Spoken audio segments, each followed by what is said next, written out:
Assalomu alaykum. Avvalgi ikkita darsdan buyon radio battonlar to'g'risida gaplashib kelyapmiz. Oldimizga qo'ygan maqsadimiz mana bu narsa edi. Radio battonlarga chertgan vaqtda ish bajartirish. Radio battonlarni yasab oldik. Endi bugungi qiladigan ishimiz mana bu joyga rasmni joylashtirib, qaysi radio battonga chertgan vaqtda o'shanga ko'ra o'zgaradigan qilishimiz qoldi. Buning uchun bizga 3 ta rasm kerak bo'lar ekan. Kalendarda, uyda, keyin kontaktlarda rasmi. C diskimda vaqtincha degan papkaning ichiga mana shu 3 ta rasmni joylashtirib olganman. Shu uchala rasmni endi NetBeans'dagi o'zimiz ishlatayotgan paketni ustiga olib kelib qo'yaylik. Bizga mana bu rasm kerak emas. Uy ham bo'ldi, kontaktlar ham bor, kalendar ham bor. Birinchi bo'lib final deb turib image view yasab olaylik. Bu image view'imizga ikon deb nom beramiz. Chunki rasmni shu image view'ga joylashtiramiz. Image view'dan olingan obyektimizni setkamizga ham joylashtirib qo'yishimiz kerak. Setkaga buni add qilayotgan vaqtimizda qatorlarni birlashtirishimiz kerak. Buning uchun add deganimizdan keyin birinchi ustunga, 0-qatorga ustunlarni birlashtirmaymiz, lekin 3 ta qatorni birlashtirib shu ikonni setkaga qo'shib qo'ydik. Asosiy qilinadigan ish chetdan boshlanadi. Guruhni yasab olganmiz. Radio battonlarni guruhlash uchun uni ishlatgandik. Buni selected toggle properties bor. Shu joyga add listener deganimizdan keyin new change listener deymiz. Bitta qovusni ochib yopib qo'ysak, bizdan nima qilay implement qo'yaymi deb mana bu joyda so'raydi. Implement all abstract methods desak, bizga abstract metodlarni o'zi implement qilardi mana qilib deb kerakli qatorlarni yozib bizga tashlab beradi NetBeans. Shuning ichida asosiy ish qilinadi. Kod kattaroq ko'rinib turishi uchun kattalashtirib qo'yish. Shart tekshirishimiz kerak. Agar guruhda get selected toggle deymiz, tanlangan narsa null bo'lmasa, ya'ni nimadir tanlangan bo'lsa, birinchi bitta image yasab olamiz. Image yasab olishimizdan oldin biz bir ish qilishimiz kerak ekan. Ana ishda tepada qilib kelib qo'yaylik, keyin bu qatorda davom etkazib qo'yaveramiz. Har bitta radio battonda o'zini user datasi bor. User datasi o'ziga qanaqadir obyektni oladi.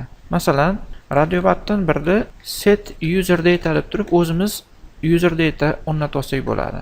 Shunga men uy desam, yana ikkita ochib turib, bunisiga kalendar desam, mana bunisiga kontaktlar deyman. Nimaga bunaqa deyapman?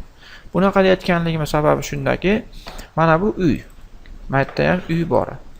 Davomida JPG kengaytmas. Bu yerda kalendar dedimi?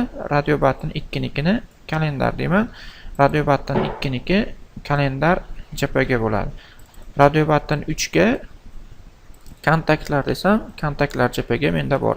Kerak bo'lgan joyda xohlagan vaqtimda keyinchalik o'zimga qulay qilib ishlatib olishimga imkoniyat bor buni. Shuna qilib o'rnatib qo'yaman-da, kerak bo'lgan paytda hozir mana pastda menga kerak bo'ladi, shuni ishlatamiz. Endi image yasab olamiz shu joydan boshlab. Bu nomini rasm deylik. Barobar new image deymiz. Get class, get resource as stream deymiz. Guruhda get selected toggle, ya'ni guruhdan tanlangan radio battonni olyapmiz. Tanlangan radio battonda endi user datasini olyapmiz. User datasini olib turib, buni stringga o'zgartiramiz. Davomiga .jpg deb qo'shib qo'yamiz.